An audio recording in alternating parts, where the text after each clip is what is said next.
Assalamualaikum warahmatullahi wabarakatuh. Selamat datang kembali di channel Radio Story. Masih bersama dengan saya Mas Alan. Untuk kisah kali ini masih melanjutkan dari kisah yang sebelumnya, yaitu kisah yang berjudul 7 hari setelah kepergian ibu. Sebelum kita masuk ke ceritanya, jangan lupa untuk like, comment, subscribe channel ini dan nyalakan juga lonceng notifikasinya agar tidak ketinggalan cerita-cerita dari channel ini. Dan seperti apa ceritanya? Mari kita dengarkan.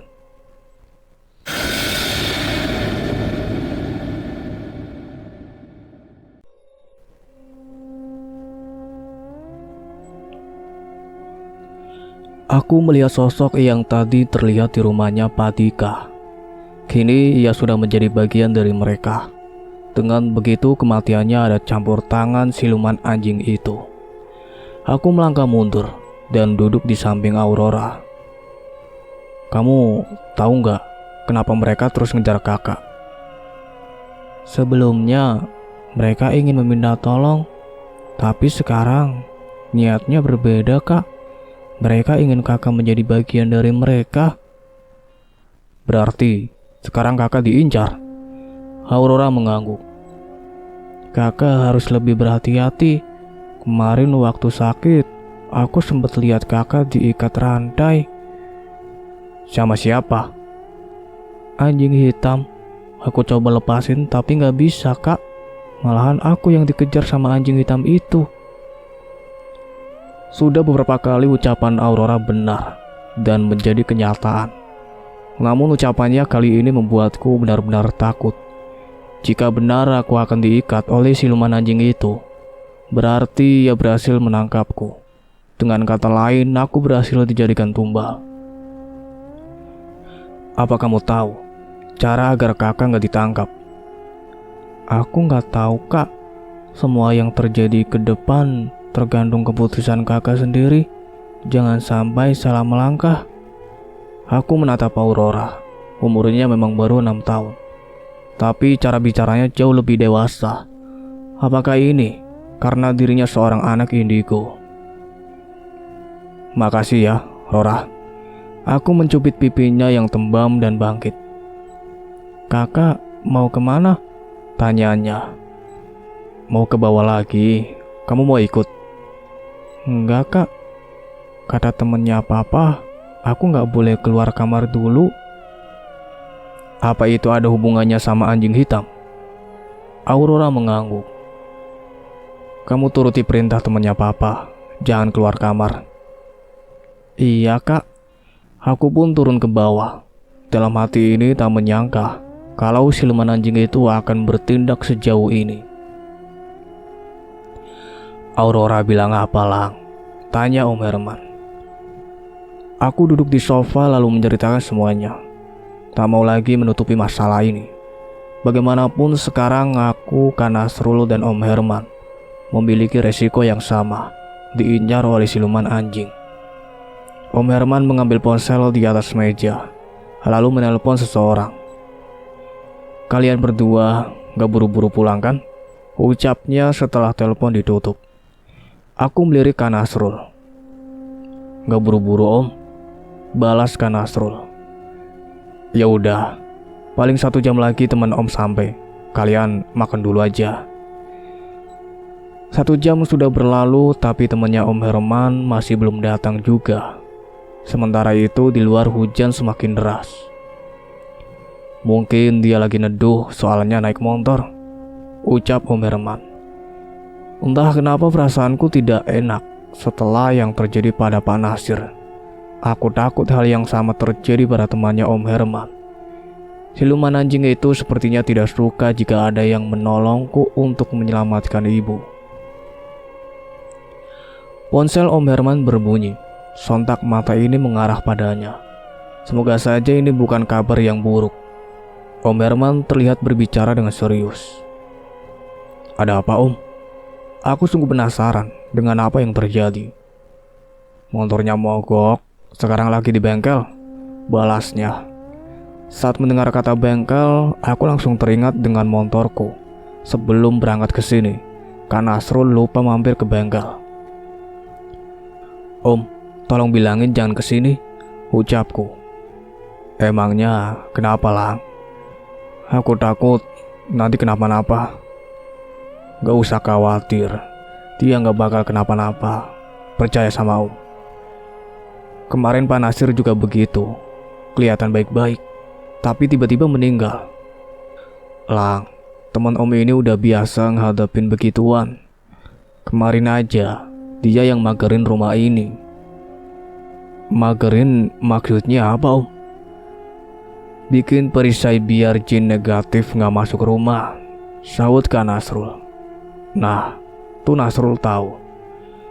Kalau begitu, bisa gak magerin rumah sekalian? Bisa aja, tapi tetap bahaya pas keluar rumah. Keluarnya siang, Om, malam di dalam rumah. Kalau udah diincar, mau siang atau malam mereka tetap bisa nyelakin kamu. Benar juga, kejadian kecelakaan kemarin di siang hari. Terus jadinya harus gimana? Harus bikin gimana caranya biar kamu lepas dari incerannya. Sampai sekarang masih bingung kenapa aku yang diincar. Kalau cuma minta tolong, harusnya gak sampai segininya sih, Om. Nah, semoga aja teman Om ini punya jawabannya. Waktu menunjukkan pukul 4 sore. Tapi teman Om Herman belum datang juga. Padahal hujan sudah mulai reda. Aku berjalan menuju teras menghampiri Kak Nasrul. Berani banget keluar, Lang, ucap Kak Nasrul. Soalnya mereka udah gak ada, Kak, sautku sembari duduk di dekatnya. Kakak besok gak kerja? Gak usah pikirin kakak, fokus sama kamu aja dulu. Jangan sampai kakak dipecat dari kerjaan. Tenang aja, kakak udah izin kok. Bilang dong dari tadi. Saat kami sedang asik mengobrol, ada orang yang mengenakan jas hujan berwarna kuning berhenti di depan pagar. Spontan aku berdiri dan memanggil Om Herman. Masuk Jam, ucap Om Herman. Maaf, telat, balasnya sembari melepaskan jas hujan. Ini keponakan yang kemarin diceritain. Om Herman menunjukku.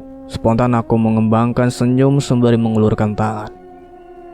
Ini Ustadz Azam, Lang. Gilang ya, ucap Ustadz Azam. Iya, Pak. Ini kakaknya Nasrul. Om Herman memperkenalkan Kak Nasrul. Setelah perkenalan singkat ini, kami pun masuk ke dalam, duduk di ruang tamu. Gimana tadi, Jam? Tanya Om Herman. Alhamdulillah, luar biasa godaannya. Ada yang jahil.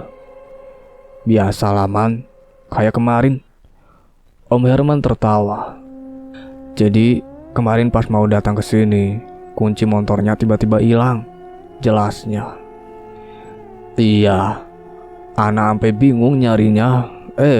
Ternyata diumpetin. Mereka bisa ngumpetin benda-benda, Pak? Tanya aku.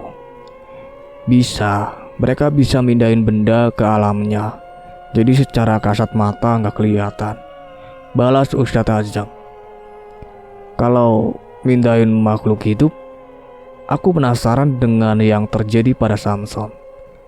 Bisa juga. Pernah dengar ada orang tidur di masjid terus dipindahin ke beduk. Aku menggelengkan kepala. Belum, Pak. Itu dipindahin sama jin. Baru tahu di masjid ada jin, balasku. Ya ada, Lang. Jin itu ada di mana-mana. Kalau di masjid kebanyakan jin muslim, saut Om Herman. Ada juga yang muslim ternyata, celetukku. Adik kamu sehari-hari ngapain aja, Rul? Sampai gak tahu ada jin muslim. Biasalah, Om. Kerjanya cuma di kamar, main game, terus nongkrong sama teman-temannya. Saut Kak Nasrul, membuatku tersenyum kecut. Ustadz Azam menjelaskan tentang jin. Ada jin kafir dan muslim. Jin pesugihan ini termasuk ke dalam golongan jin kafir. Makanya mereka takut dengan ayat-ayat Al-Quran. Kalau ada jin yang kepanasan cuma gara-gara ngedengerin nama Allah, itu jin kafir juga? Tanyaku. Iya, balas Ustadz Azam. Aku melirik Kak Nasrul. Sepertinya ia juga paham arah pertanyaanku. Tentu ini sedang membicarakan sosok ibu yang berada di mobil. Ada apa emangnya? Tanya Om Herman yang curiga dengan pertanyaanku. Kakak aja yang cerita, pintaku. Kak Nasrul menceritakan kejadian di mobil semalam. Aku fokus pada ekspresi Ustadz Azam yang hanya mengangguk-angguk saja. Setelah Kak Nasrul menyelesaikan ceritanya, kulihat bibir Ustadz Azam bergerak. Ana curiga kalau ada jin yang menyamar atau itu kerjaan jin korin. Aku mengerutkan dahi. Kali ini tidak mengerti tentang jin korin. Maaf Pak Ustadz, jin korin itu apa ya? Tanyaku, disambut senyum dari Om Herman dan Ustadz Azam. Jin korin itu jin yang menemani kamu dari lahir sampai meninggal. Mereka ini berwujud sama dengan kamu. Banyak yang menyebutnya kembaran kita di alam jin. Jelasnya, jin ini pula yang terkadang terlihat bergentayangan, sehingga menimbulkan persepsi negatif kepada orang yang meninggal.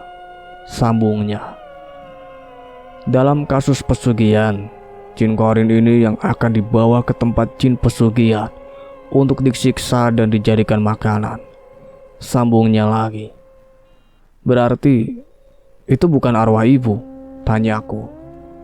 Bukan. Arwah manusia yang sudah meninggal ada di alam barzah, sementara yang masih ada di dunia itu jin korinnya. Jadi yang aku lihat disiksa dan dijedotin ke jalan itu jin korin ibu? Iya. Seharusnya kamu tidak perlu menyelamatkan jin itu. Biarkan saja mereka di sana. Tapi dalam kasus ini kayaknya ada alasan lain. Makanya jin-jin korin itu berkeliaran di perumahan. Seketika itu aku ingat dengan Pak Dika. Apa mungkin mereka mencari tumbal tambahan?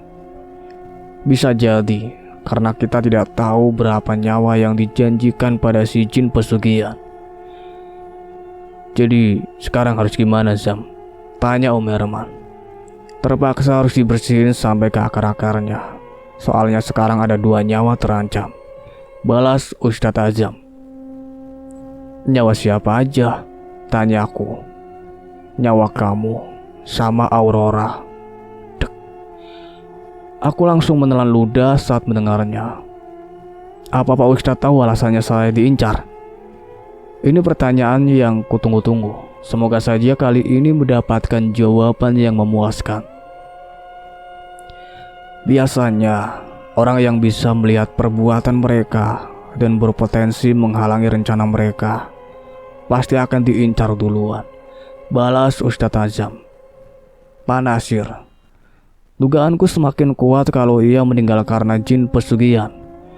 Namun, apa yang jin pesugihan harapkan pada aku? Melihat mereka saja tidak bisa, apalagi menghalangi rencana mereka. Apa kamu bisa melihat makhluk gaib seperti Aurora? Tanya Ustadz Azam. Rasanya aku sudah bosan menjawab pertanyaan itu. Tidak bisa. Bukannya tadi kamu bilang lihat banyak orang di luar sampai ke atap? Saud Om Herman. Iya. Berarti kamu bisa ngelihat mereka. Sudah berapa lama kamu bisa ngelihat makhluk gaib? Tanya Ustadz Azam. Aku gak bisa lihat begituan Pak Ustadz. Elaku. Ana ganti pertanyaannya. Kapan pertama kali kamu lihat atau merasakan kehadiran mereka? Seminggu setelah ibu meninggal. Jadi sebelumnya tidak pernah melihat makhluk gaib? Iya, balasku. Pernah Pak Ustadz. Saud Kak Nasrul. Sondak aku menoleh padanya. Gak pernah Kak? Pernah, cuma kamu gak inget aja. Enggak ih. Jadi mana yang benar? Tanya Om Herman. Sebenarnya Gilang emang bisa lihat makhluk gaib Om, sama kayak Aurora. Balas Kak Nasrul. Kakak, jangan ngarang ah. Aku sedikit kesal dengan ucapannya itu. Kakak gak ngarang Lang. Waktu kamu kecil emang bisa ngeliat begituan. Kalau begini, benang merahnya udah mulai kelihatan, ucap Ustadz Azam. Benang merah? Apalagi itu? Percakapan ini malah bikin aku tambah pusing. Kak Nasrul meminta aku diam sebentar, karena ia ingin menceritakan semuanya peristiwa masa kecil yang sama sekali tak kuingat. Waktu kecil, Gilang itu punya temen khayal. Dia sering ngomong sendiri di kamar. Awalnya ibu sama ayah gak pernah ambil pusing sama kelakuannya. Soalnya ibu juga waktu kecil pernah kayak gitu, cerita Kak Nasrul. Tapi lama-kelamaan tingkah Gilang semakin aneh. Dia pernah tiba-tiba hilang. Tahu-tahu ada di jalan raya. Dia juga jadi sering tantrum. Tantrumnya ngamuk-ngamuk, hancur-hancurin barang. Pernah juga ngomong kasar, padahal orang rumah gak ada yang ngomong kasar. Akhirnya ayah sama ibu bawa ke kiai untuk ditutup mata batinnya. Sambungnya. Aku hanya bisa melongo mendengar cerita Kak Nasrul. Kenapa iya? Ayah dan ibu tidak pernah menceritakan padaku. Sekarang udah semakin jelas, ucap Ustadz Azam. Jelas gimana Pak Ustadz? Sahutku. Kemampuan kamu itu dianggap ancaman bagi mereka. Tapi kan, gara-gara mereka saya jadi bisa lihat lagi. Kenapa jadi saya yang malah diincar? Ustadz Azam menghela napas. Mungkin lelah mendengar pertanyaanku. Namun aku benar-benar butuh penjelasan yang mudah dimengerti. Gini, anggap aja kemampuan kamu itu sebagai alarm. Alarm itu akan aktif dan berbunyi kalau ada bahaya di sekitar kamu. Berarti bunyi alarmnya terlalu keras Pak Ustadz, sampai banyak orang yang datang dan kumpul di depan rumah. Mereka menaruh harapan sama kamu biar bisa terbebas dari jerat jin pesugihan. Aurora bilang, tujuan mereka bukan lagi minta tolong, tapi minta saya jadi bagiannya Pak Ustadz. Ustadz Azam menatapku cukup lama. Apa ada keluarga korban yang baru saja meninggal? Iya, balasku singkat. Berarti omongan Aurora benar. Mereka mencari tumbal lain. Berarti juga tumbal yang dijanjikan itu kurang. Apa ada korban selamat dalam kecelakaan itu? Ada. Sopirnya berhasil selamat. Harusnya dengan meninggalnya salah satu anggota keluarga korban, tumbalnya sudah genap. Tapi, kenapa mereka masih ngejar kamu sampai ke sini? Jangan tanya saya Pak Ustadz, saya juga bingung. Balasku. Apa ente gak bisa narik salah satu dari mereka buat cerita? Ucap Om Herman. Gak bisa, mereka dijaga ketat. Kalau salah satu ditarik nanti malah datang semua pasukannya. Jadi, emang harus berhadapan langsung sama pemimpinnya. Iya, pemimpinnya harus dikalahin dulu. Baru Aurora, Gilang, dan tumbal lainnya bisa diselamatkan. Ente sanggup, Zam? Insya Allah. Berhubung sekarang sudah terlalu sore, besok aja kita berangkat ke Cirebon, ucap Om Herman. Apa nggak ada cara lain, Om? Aku sangat takut untuk pergi ke sana, apalagi setelah mimpi kecelakaan itu. Gak ada.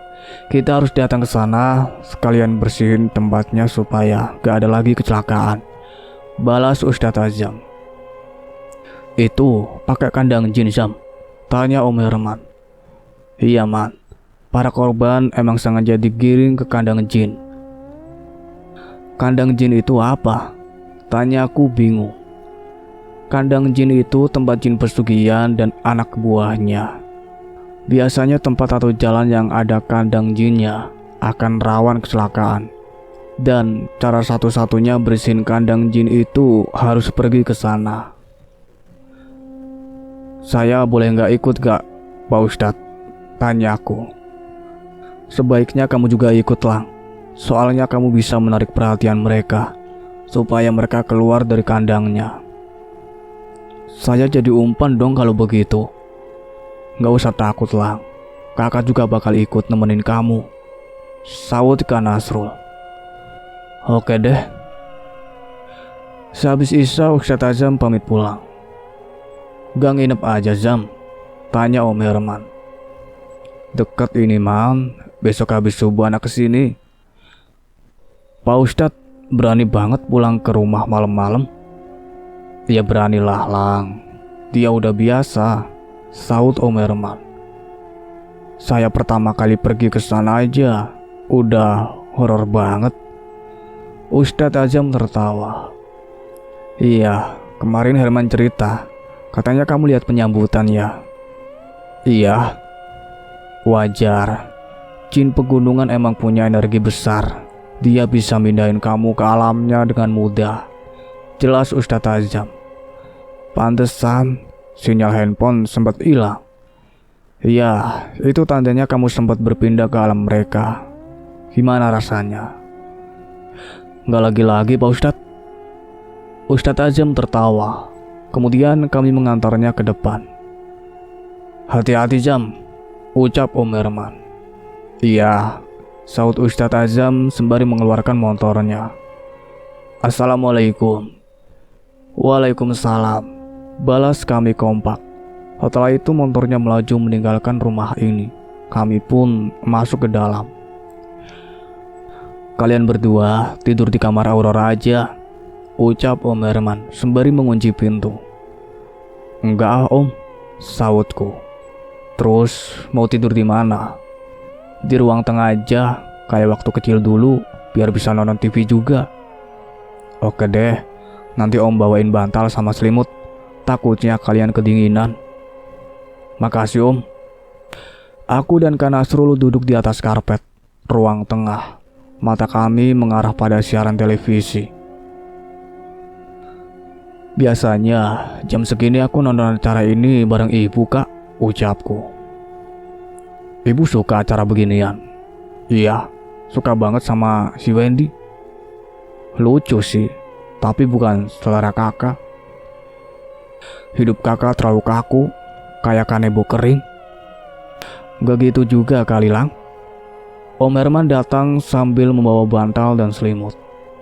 "Duh, Om, padahal nanti aku ambil sendiri aja," ucapkan Nasrul. "Iya, jadi ngerepotin," ucapku. "Gak apa-apa, ini lampunya mau dimatiin." "Boleh, Om." "Kakak yakin mau tidur gelap-gelapan?" bisikku.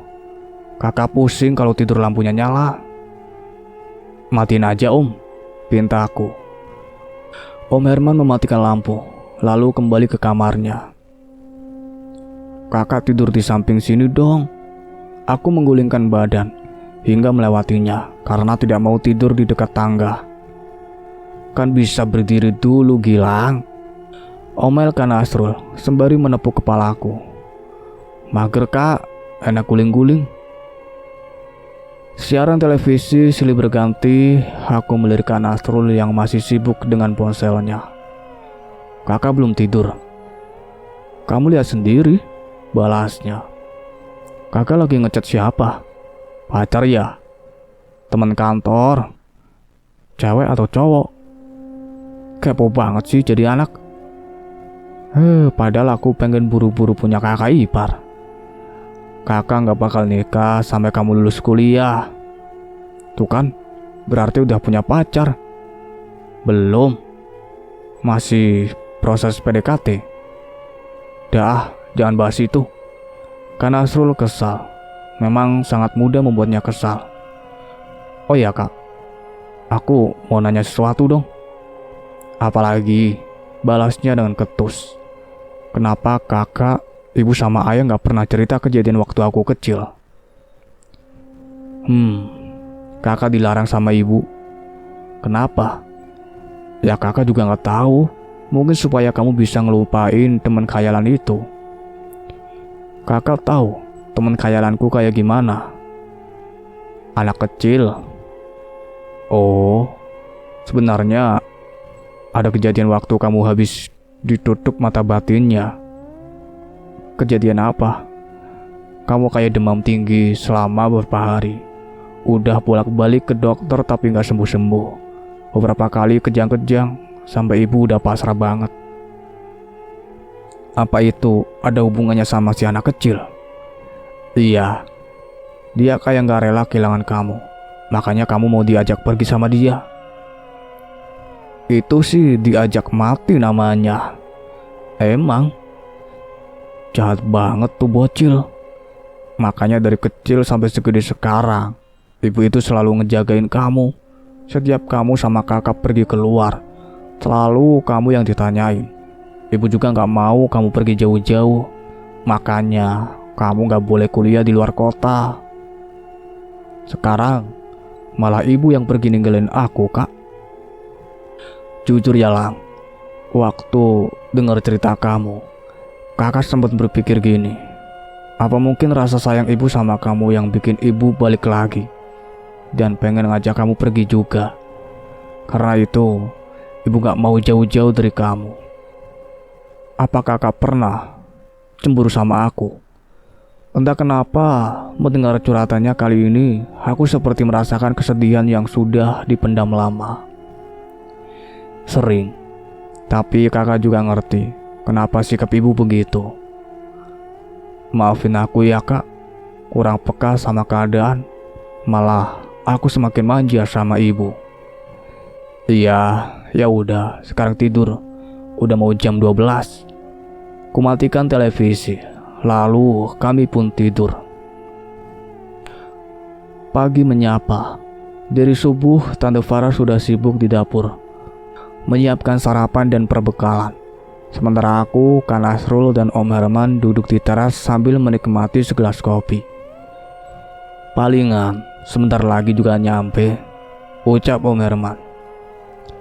Ya, dari tadi kami menunggu kedatangan Ustadz Azam. Semoga aja kali ini motornya tidak mogok. Soalnya pagi begini, takutnya belum ada bengkel yang buka.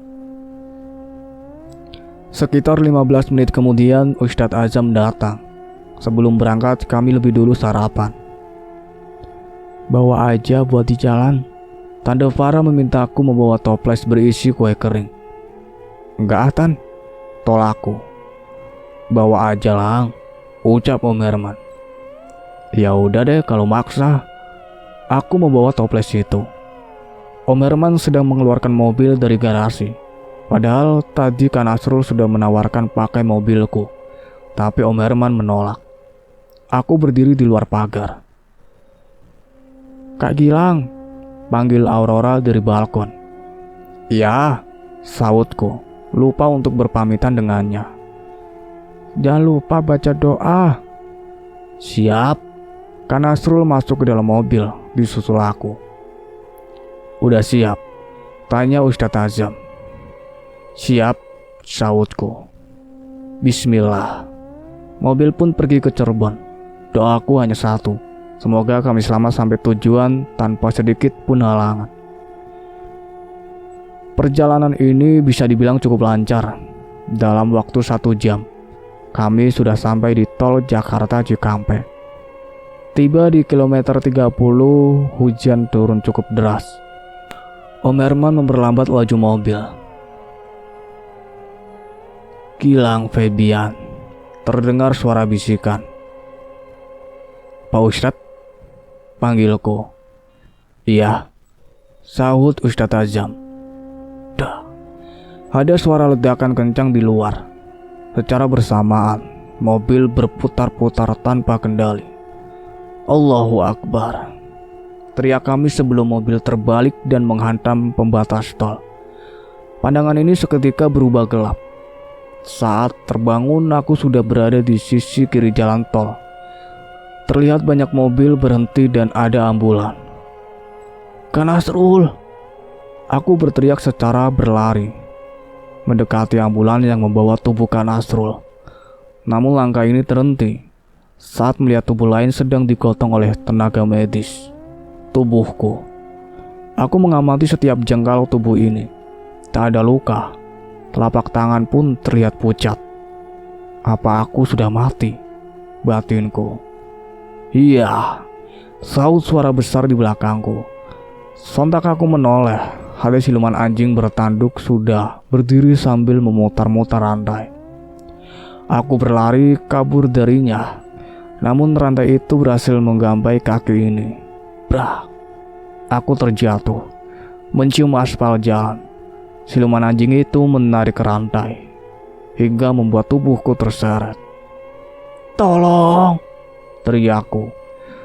Teriakan yang begitu kuat membuat tubuh ini dalam sekejap sudah berada di dekatnya. Ia menginjak perutku. "Kena kamu," ucapnya, lalu tertawa kencang.